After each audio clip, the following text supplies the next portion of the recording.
केंद्रीय मंत्रिमंडल के मेरे सहयोगी धर्मेंद्र जी, अन्नपूर्णा जी और देश भर के आए मेरे सब शिक्षक साथियों, और आपके माध्यम से एक प्रकार से मैं आज देश के सभी शिक्षकों से भी बात कर रहा हूं।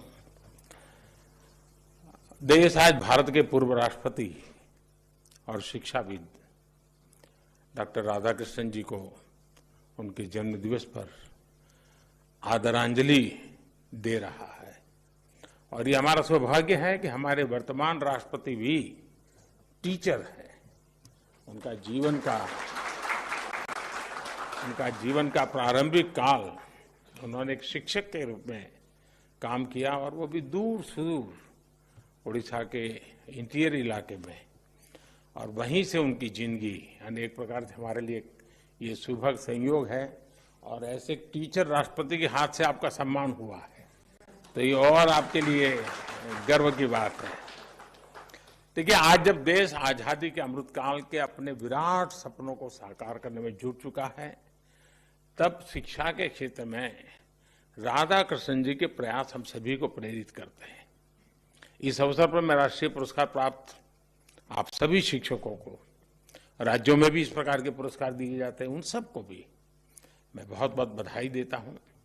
साथियों, अभी मेरी अनेक शिक्षकों से बातचीत करने का मौका मिला।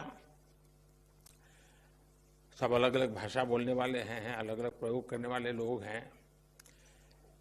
भाषा को अलग होगी, क्षेत्र अलग होगा, समस्याएं अलग होगी, लेकिन ये भी है कि इनके बीच में आप कितने ही कौन हो, आप सबके बीच में एक समानता है, और वो है आपका कर्म, आपका विद्यार्थियों के प्रति समर्पण।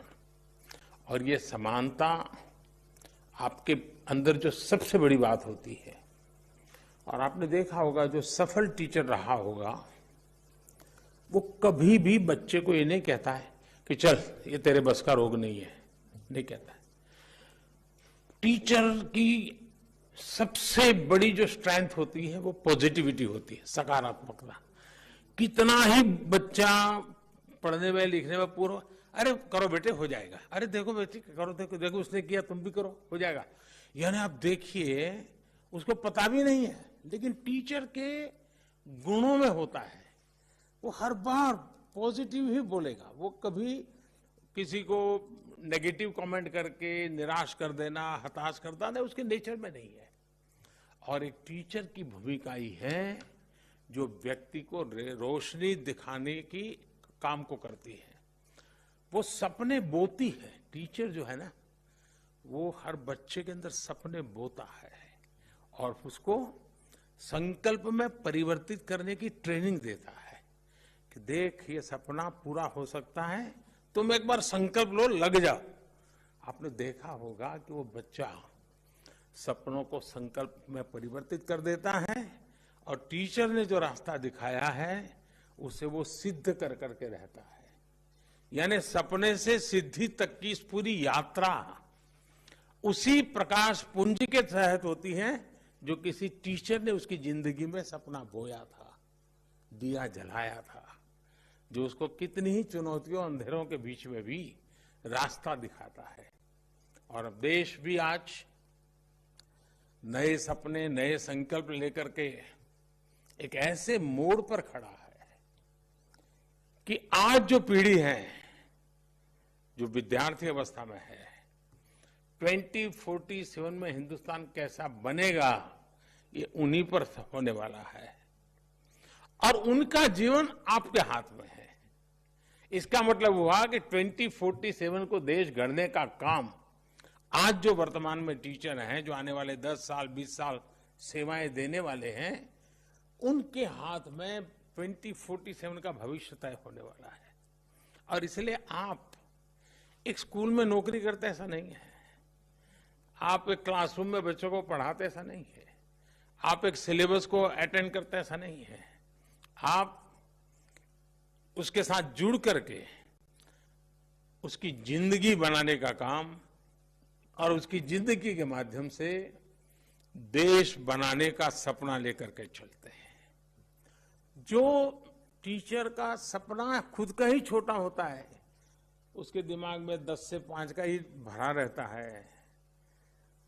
आज 4 पीरियड लेने हैं वही रहता है, तो वो उसके लिए वो भले तनख्वाह जाता है, 1 तारीख का वो इंतजार करता है, लेकिन उसको आनंद नहीं आता है, उसको वो चीजें बोझ लगती है। लेकिन जब उसके सपनों से जुड़ जाता है तब ये कोई चीज उसको बोझ नहीं लगती है। उसको लगता है कि अरे मेरे इस काम से तो मैं देश का इतना बड़ा कंट्रीब्यूशन करूं। अगर मैं खेल के मैदान में एक खिलाड़ी तैयार करूं और मैं सपना संजोऊं कि कभी न कभी मैं उसको दुनिया में कहीं न कहीं तिरंगा झंडे के सामने खड़ा हुआ देखना चाहता हूं, आप कल्पना कर सकते हैं आपको उस काम का आनंद कितना आएगा, आपको रात रात जागने का कितना आनंद आएगा। और इसलिए टीचर के मन में सिर्फ वो क्लासरूम, वो अपना पीरियड 4 लेने हैं 5 लेने, वो आज आया नहीं तो उसके बदले में भी मुझे जाना पड़ रहा है, ये सारे बोझ से मुक्त होकर के, मैं आपकी कठिनाइयां जानता हूं इसलिए बोल रहा हूं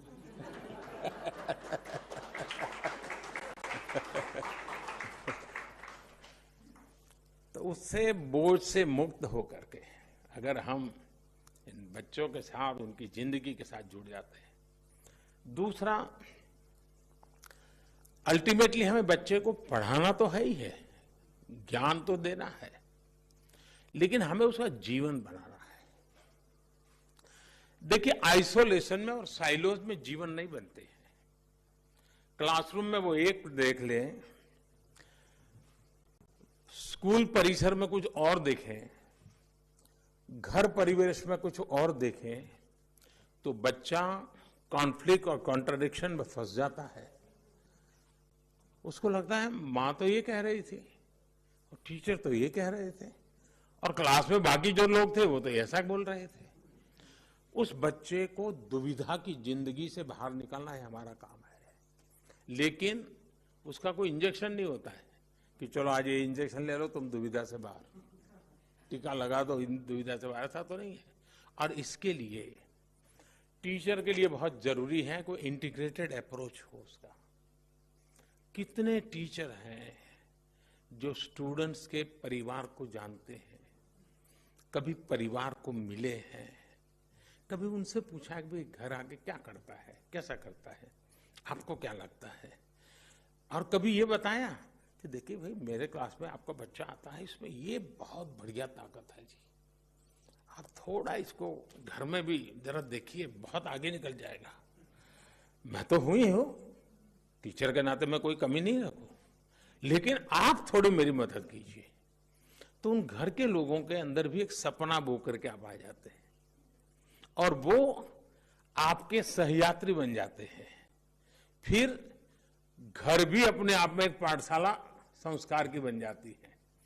जो सपने आप क्लासरूम में बोते हैं वो सपने उस घर के अंदर फुलवाड़ी बन करके पुलकित होने की शुरुआत कर देते हैं। और इसलिए क्या हमारी कोशिश है क्या? और आपने देखा होगा एक आध स्टूडेंट आपको बड़ा ही परेशान करने वाला दिखता है, ऐसा ही है, समय खराब कर देता है, क्लास में आते ही पहली नजर वहीं जाती है, तो आधा दिमाग वहीं खराब हो जाता है। टीचर, मैं आपके भीतर से बोल रहा हूं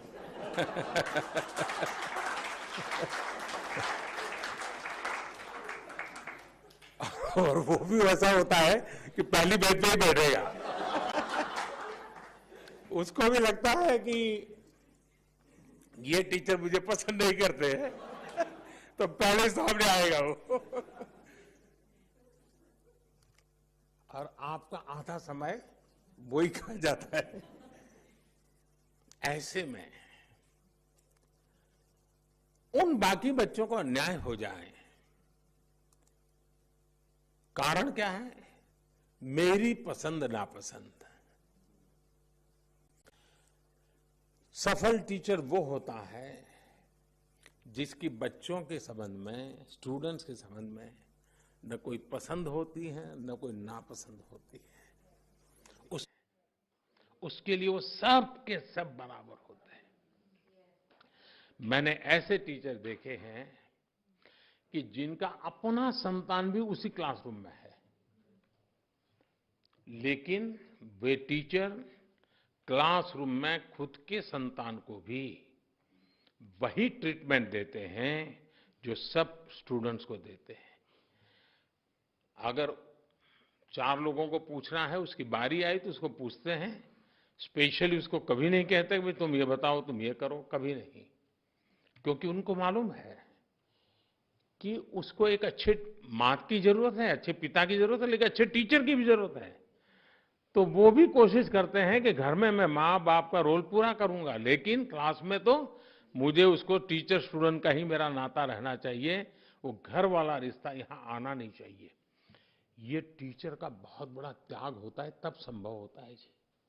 ये अपने आप को संभाल करके इस प्रकार से काम करना, ये तब संभव होता है। और इसलिए हमारे जो शिक्षा व्यवस्था है, भारत की जो परंपरा रही है, वो किताबों तक सीमित कभी नहीं रही है, कभी नहीं रही है। वो तो एक प्रकार से एक सहारा है, सहारा है हमारे लिए। हम बहुत सी चीजों, और आज टेक्नोलॉजी के कारण ये बहुत संभव हुआ है। और मैं देख रहा हूं कि टेक्नोलॉजी के कारण बहुत बड़ी मात्रा में हमारे गांव के टीचर भी, जो स्वयं टेक्नोलॉजी का उनका पढ़ाई नहीं हुई है, लेकिन करते करते वो सीख गए, और उन्होंने फिर सोचा कि भाई, क्योंकि उसके दिमाग में स्टूडेंट भरा पड़ा है, उसके दिमाग में सिलेबस भरा पड़ा है, तो वो चीजें प्रोडक्ट तैयार करता है जो उस बच्चे के काम आती है। यहां सरकार में बैठे हुए लोगों के दिमाग में क्या रहता है? आंकड़े रहते हैं कि भाई कितने टीचर भर्ती करना बाकी है, कितने स्टूडेंट का ड्रॉप आउट हो गया, बच्चियों का एनरोलमेंट हुआ कि नहीं हुआ, उनके दिमाग में भी रहता है। लेकिन टीचर के दिमाग में उसकी जिंदगी रहती है। बहुत बड़ा फर्क होता है।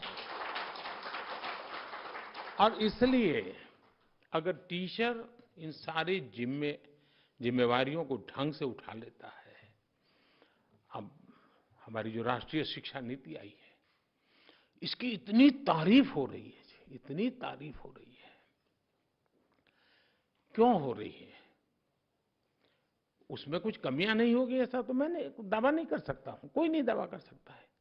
लेकिन जो लोगों के मन में पड़ा था, उनको लगा यार ये कुछ रास्ता दिख रहा है, ये कुछ सही दिशा में जा रहे हैं, चलिए उस रास्ते पर हम चलते हैं।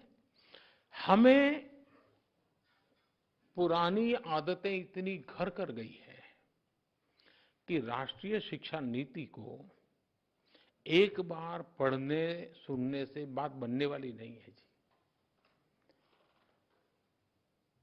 महात्मा गांधी को कभी एक बार किसी ने पूछा था कि भाई आपको कुछ मन में संशय हो, समस्याएं हो तो क्या करते हैं? तो कहा मुझे भागवत गीता से बहुत कुछ मिल जाता है। इसका मतलब वो बार बार उसको पढ़ते हैं, बार बार उसके अर्थ बदलते हैं, बार बार नए अर्थ दिखते हैं, बार बार नया प्रकाशमान पुंज सामने खड़ा हो जाता है। ये राष्ट्रीय शिक्षा नीति भी जब तक शिक्षा जगत के लोग उससे हर समस्या का समाधान उसमें है क्या, 10 बार पढ़े, 12 बार पढ़े, 15 बार पढ़े, सॉल्यूशन इसमें है क्या, उसको उस रूप में हम देखेंगे। एक बार आया है, चलो सर्कुलर आता है, वैसे देख लिया तो नहीं होगा। उसको हमने हमारी रगों में उतारना पड़ेगा, हमारे जहन में उतारना पड़ेगा। अगर ये प्रयास होता है तो मुझे पक्का विश्वास है कि राष्ट्रीय शिक्षा नीति बनाने में हमारे देश के टीचर्स का बहुत बड़ा रोल रहा है।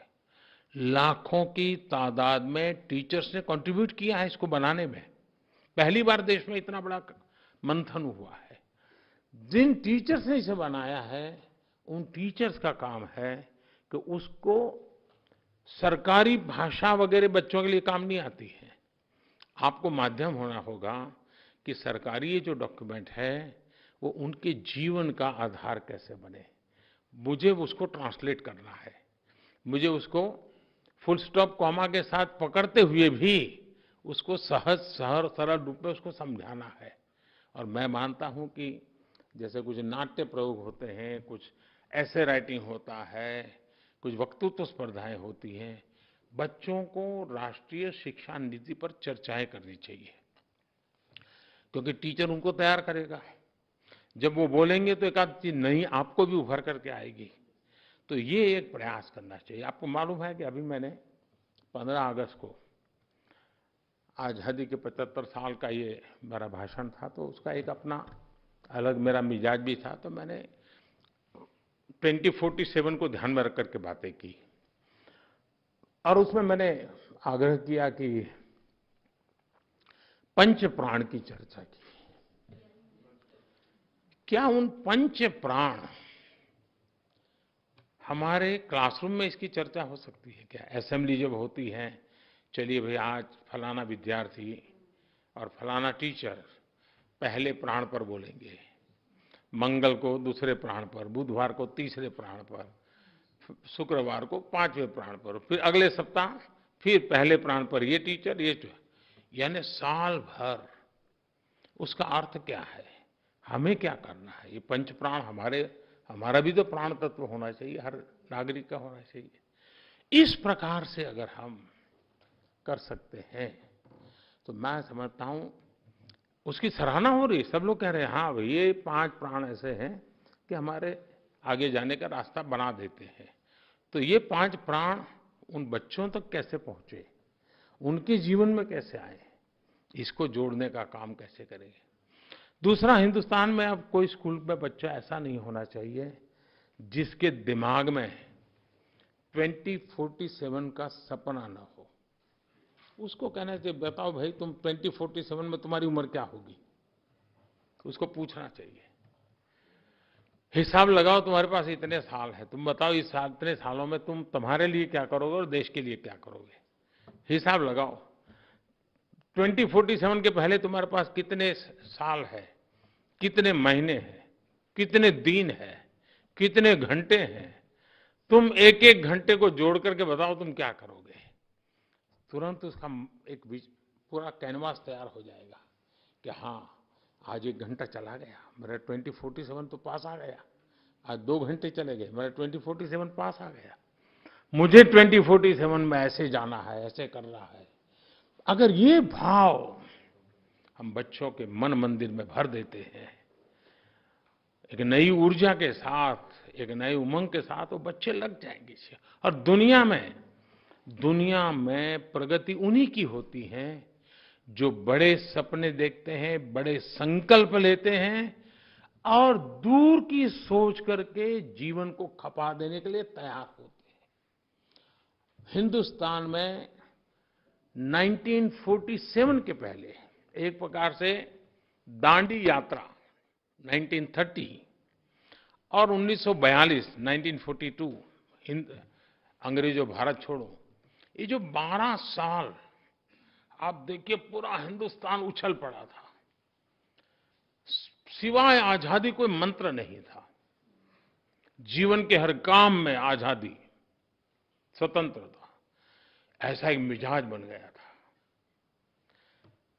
वैसा ही मिजाज, सुराज, राष्ट्र का गौरव, मेरा देश मुझे यहां पर, ये समय है हमें ये पैदा करने का।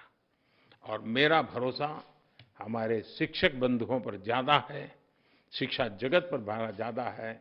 अगर आप उस प्रयास में जुड़ जाएं, मुझे पक्का विश्वास है हम उन सपनों को पार कर सकते हैं। और आवाज गांव-गांव से उठने वाली है। अब देश रुकना नहीं चाहता है। अब देखिए 2 दिन पहले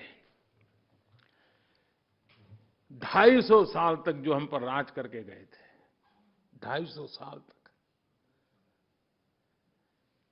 उनको पीछे छोड़ करके हम दुनिया की इकोनॉमी में आगे निकल गए।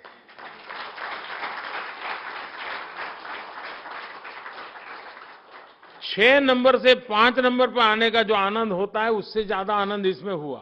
क्यों? 6 से 5 होते तो होता थोड़ा आनंद, लेकिन ये 5 स्पेशल है क्योंकि हमने उनको पीछे छोड़ा है। हमारे दिमाग में वो भाव बढ़ा है, वो तिरंगे वाला 15 अगस्त का।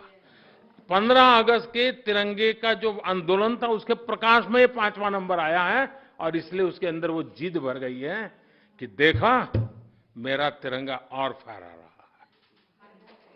है। ये मिजाज बहुत आवश्यक है। और इसलिए 1930 से 1942 तक का देश का जो मूड था, देश के लिए जीने का, देश के लिए जूझने का, और जरूरत पड़ी तो देश के लिए मरने का, आज वो मिजाज चाहिए। मैं मेरे देश को पीछे नहीं रहने दूंगा। हजारों साल की गुलामी से बाहर निकले हैं, अब मौका है, हम रुकेंगे नहीं, हम चल पड़ेंगे। ये मिजाज पहुंचाने का काम सभी हमारे शिक्षक वर्ग के द्वारा हो तो ताकत अनेक गुना बढ़ जाएगी, अनेक गुना बढ़ जाएगी। मैं फिर एक बार, आप इतना काम कर करके अवार्ड प्राप्त किए हैं, लेकिन अवार्ड प्राप्त किया है इसलिए मैं ज्यादा काम दे रहा हूं। जो काम करता है उसी को काम देने का मन करता है, जो नहीं करता है उसको कौन देता है। और शिक्षक का मेरा भरोसा रहा है कि वो जिम्मा लेता है तो पूरा करता है। तो इसलिए मैं आप लोगों को कहता हूं, मेरी तरफ से बहुत बहुत शुभकामनाएं, बहुत बहुत धन्यवाद।